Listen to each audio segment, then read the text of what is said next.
Nananatiling nasa sentro ng usapan sa PBA ang dominasyon ni Justin Brownlee matapos niyang makuha ang pinakamaraming championship titles para sa isang import sa kasaysayan ng liga. May report si teammate Jamaica Bayaka. Of the ball game, they need to get easy shots.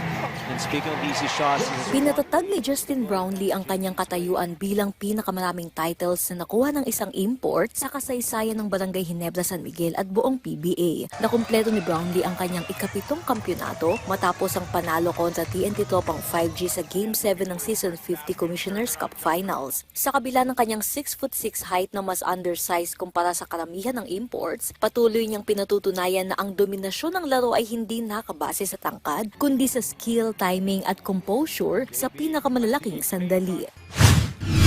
Feel great. If you would have told me 10 years ago I'd still be playing at this level, playing for championship, I probably would not believe it.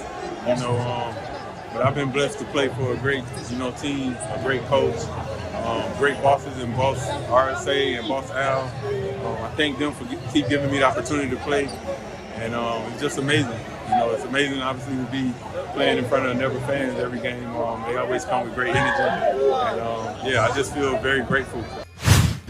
Sa loob ng serye, nakapagtala si Brownlee ng pinakamalalaking numero, 54 points sa Game 5, 52 points sa Game 6, at 30 points sa Game 7 kasama ang all-around production para itaas ang Gene King sa corona. Kahit ganito, binigyang diin niya na malaking bahagi ng tagumpay ang suporta ng kanyang mga kasama sa koponan na nagbigay ng balanse sa opensiba ng Ginebra at buong kampanya.